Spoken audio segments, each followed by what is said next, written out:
Hello fellow cinephiles and movie buffs alike, former film student back with another video. And I'll be honest, I've been on a recent horror kick recently. I watch horror films year round, but sometimes I get into these moods where all I want is some good old-fashioned spooky movies. And horror films can be terrifying, but not as terrifying as your data being stolen. I've seen firsthand the devastating impact of identity theft and scams. A close friend of mine had their credit card information stolen and it turned their life upside down. The thieves racked up thousands of dollars in fraudulent charges, leaving my friend struggling to clear their name and repair their credit. Not to mention, through my years working in customer service, I've heard countless stories from customers who have fallen victim to scams and had their personal information compromised. It's a nightmare scenario that can happen to anyone, and it's why I started using Aura, the sponsor of today's video. Aura is like a digital guardian, constantly monitoring the dark web and data broker sites for any signs that your personal information has been leaked or sold. If they find anything, they alert you immediately and help you take action to protect yourself. In today's digital age, our personal information is more vulnerable than ever. Just look at the recent AT&T data breach where the personal details of over 73 million customers were leaked on the dark web. It's a stark reminder of how important it is to have a comprehensive online security solution like Aura. With Aura, you don't have to worry about juggling multiple apps or services to keep your information safe. Everything you need is in one place, from data broker opt-outs to identity theft insurance, and best of all, Aura is always working in the background, giving you peace of mind while you go about your day. I value my privacy and I value yours. You can go to aura.com/formerfilmstudent to start your 2-week free trial, also linked below in the description. Don't wait until it's too late to protect yourself from identity theft and scams. Let Aura be your digital guardian and take control of your online security today. I've been revisiting some classics, rewatching recent flicks I've rather enjoyed, and also checking out some films I've never seen. And that is all to say, man, do I love me some horror films. I love the old black and white Universal monster flicks like Frankenstein or The Invisible Man. I love me some Hitchcock films like Psycho. I love the classics of the 70s like The Exorcist and Halloween, my personal favorite horror film. The insanity that was the 80s with films like Sam Raimi's The Evil Dead and A Nightmare on Elm Street, continuing into the 90s with awesome movies like Scream and Candyman. Hell, I even love the 2000s for horror, which is commonly seen as the worst decade for the genre. And while I agree, I still love the creativity of films like Saw and Neil Marshall's The Descent. And of course, I love the 2010s with genre favorites such as James Wan's The Conjuring and Ari Aster's back-to-back home run films Hereditary and Midsommar. And so far, the 2020s has shown to be off to a great start with films like Pearl, Talk to Me, and even the extremely fun Fear Street trilogy over on Netflix. Needless to say, I love horror. I love the gore-filled slashers, the mind-twisting psychological horror films that are more about what you don't see rather than what you do. I love found footage horror flicks that put you into the perspective of the characters. I love movies about witches and werewolves and vampires. I love a good monster flick. I love films that blend horror and comedy together. I love it all. But why? Well, that's a difficult question, but one I'm willing to answer. Now that I've exclaimed my love for the genre, it may interest you to know that as a kid, I hated horror movies. I was, for all intents and purposes, a little bitch. I just couldn't do them. I would have terrible nightmares and stay awake wondering if guys like Freddy Krueger would get me in my sleep. Side note, anytime I would really annoy my mom as a kid, she would sing the Freddy jingle and it would shut me up immediately.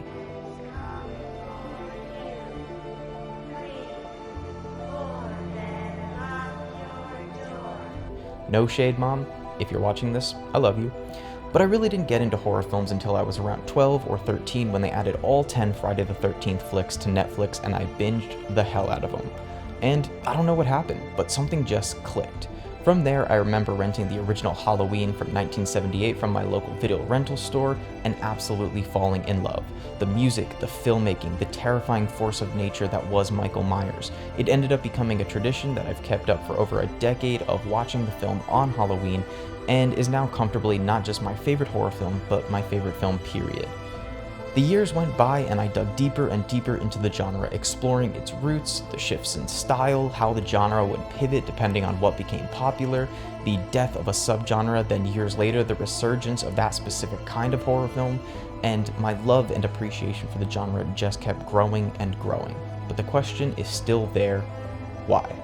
Well, I think there's a mix of reasons why not only do I love horror, but others do as well. For starters, there is so many different kinds of horror films. I ranted a little bit earlier about my love for all the different kinds of films, but there really is so much to explore in a way other genres just don't offer. I mean, sure, there's different kinds of comedies, satires, road trip comedies, family comedies, raunchy comedies, but at the end of the day, they all sort of still feel like comedies. The goal remains the same: try to get people to laugh. Same goes for action. Gunfights, car chases, and hand-to-hand combat are usually what make up or define an action film. It's really just a variation in the physical nature of it all. I know, going into an action film, what I'm gonna get. Now, I know you could make the argument that the goal of horror films is always the same: to scare you. Now, while that's somewhat true, the way to scare varies drastically. A film like Halloween serves to get under your skin, the way Michael Myers lurks, stalks, and waits in the shadows for cold and calculated kills. This is very different from a film like Texas Chainsaw Massacre. Both essentially slashers, however, Texas Chainsaw's approach is much more in your face. It's loud and aggressive. Michael waits in the shadows. Leatherface bursts through the door and chases you like a madman through the forest with a chainsaw. There's even variation in the killers. Leatherface is almost childlike. He gets bullied by his brother and father. He's treated like an imbecile. Michael is described as the embodiment of evil, a silent force of nature that wreaks havoc on unsuspecting teens. Contrast that with someone like a Freddy Krueger, terrifying, evil, and haunts your dreams, but makes fun of you while doing so. He's kind of like the slasher version of Spider-Man. Not only is he trying to kill you, but he makes jokes and puns while doing so. And that's just one subgenre. A slasher film's approach to horror is vastly different from something like The Exorcist, a film that is thoroughly unsettling, and the horror comes more from watching a young girl be possessed by a demon and the terrifying nature of a single mother having to deal with her daughter being possessed. It's not about the kills or the gore, it's religious horror that preys on our fears of the unknown, fear of things that don't stalk you with a knife, but that operate in the ether. Even possession films can take varying forms. Nobody would really say that The Exorcist and The Evil Dead are the same type of movie. Sure, they both involve innocent characters being possessed, but the execution is very different. A Pazuzu-possessed Regan is completely different than a Deadite from Evil Dead. Raimi's Deadites are anarchists. They thrive off insanity and chaos. They poke and pry and get in your head. Pazuzu in The Exorcist is more calculated and classically evil.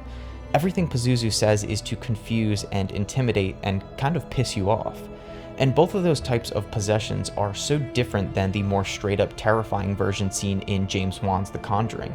A character being possessed, and instead of trying to get into characters' heads or scare through calculated insults, instead it's a more horrific and violent transformation that wreaks havoc on an innocent and loving family. I just love how even with subgenres of horror, directors find ways to separate their films and terrify you in completely different but still effective ways. It goes beyond just how they attempt to scare. As mentioned earlier, one of my favorite subgenres is horror comedy. There's so many films in the genre that I would recommend even to non-horror fans, but to people who just like being entertained. Films like Evil Dead 2: Dead by Dawn feature some of the best slapstick comedy since The Three Stooges, with Bruce Campbell throwing himself around and taking a true beating that's utterly hilarious and wildly entertaining. However, still has roots in horror despite leaning into a more comedic scenario. Then you have films like Shaun of the Dead or Tucker and Dale vs. Evil, where the horror elements are diminished and the focus is shifted more towards comedy, poking fun at the genre and its cliches and tropes, but never in a disrespectful or mean-spirited way. Speaking of films that achieve that, one of the films that resurged and breathed life into a dying genre is Scream, Wes Craven's 1996 masterpiece, and yes, I said masterpiece. Scream is not only my second favorite horror film behind Halloween, but not only reintroduced and repopularized slashers, but also brought in a wave of meta-comedies where filmmakers tell horror stories in a universe where the characters are aware of horror movies. Have an aneurysm, why don't you? There are certain rules that one must abide by in order to successfully survive a horror movie. It laughs at the utter absurdity of horror and especially slashers, and yet still on top of that, manages to be a super effective and tense horror film with excellent direction.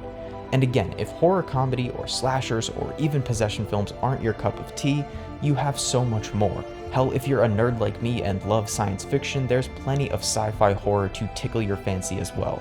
Films like Ridley Scott's Alien or John Carpenter's The Thing are excellent films, not just as horror movies, but as sci-fi films as well, filled with masterful and timeless practical effects, and you know me, I love me a good movie monster. Or maybe it's hard for you to get into horror because it's too distant, it's too polished. Well, my friend, you also have found footage thrown into the mix.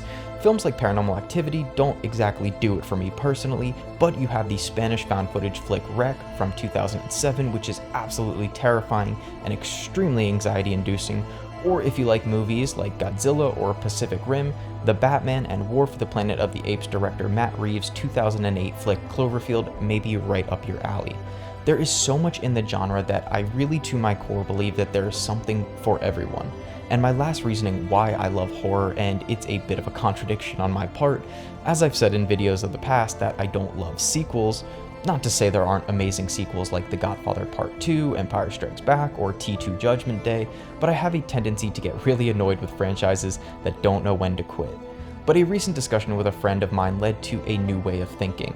No other genre has as many downright bad and unnecessary sequels as horror, but also that kind of makes it pretty unique. I mean, people get upset that we're about to get an 11th Fast and Furious film, and many have complained how the franchise has shifted so drastically from its starting point of grounded street racing focused flicks to off-the-walls near superhero level action blockbusters.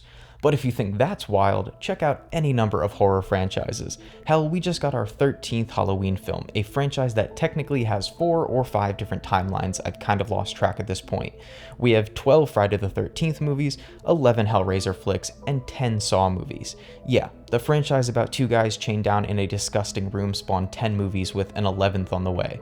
And for a while, I was really annoyed with the amount of sequels in the genre, but also, what other genre takes a film that's immensely popular and milks it until they're virtually out of any new ideas? I mean, they took a character like Jason Voorhees and after 9 films and after sending him to Hell and Manhattan, decided the only logical next step was space. Freddy Krueger started out as a terrifying killer who stalked your dreams, and it didn't take long until he was a full-blown comedian, saying and doing the most wild and obscure shit. How sweet. Dark meat. Michael Myers has shifted from being a normal psychopath who never spoke and seemingly killed at random with no intent, to being a supernatural, unstoppable killing machine who grows stronger the more he kills. It's absolute insanity. But my friend pointed out that the endless stream of sequels and remakes and reboots in the horror genre really isolate horror films as such a unique entity.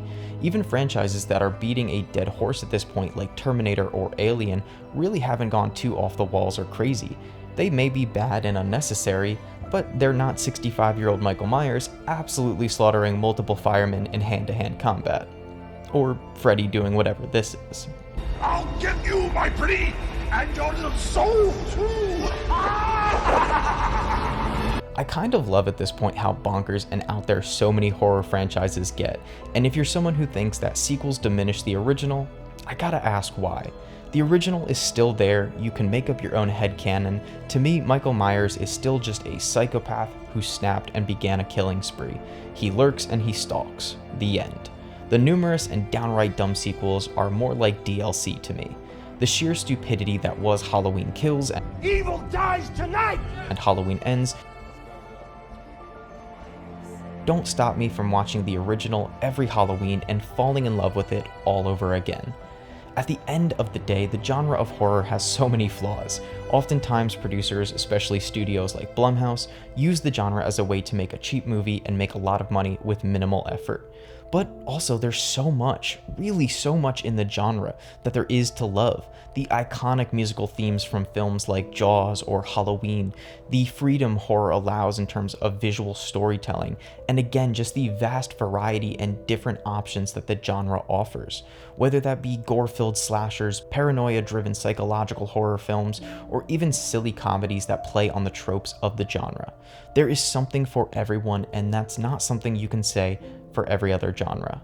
And best of all, even the bad horror films can still be a lot of fun. Being stuck in a bad comedy is just painful and life-draining, whereas bad horror films can be some of the most entertaining and hilarious movies. While I hate Halloween Kills as a horror movie, it's still one of the best comedies of 2021. All in all, I just love horror, and I think if some of you who don't love it gave it a chance and really explored all it has to offer, you may just find something to your liking. And like me, maybe one film or a set of films spirals into an appreciation and love for the genre as a whole.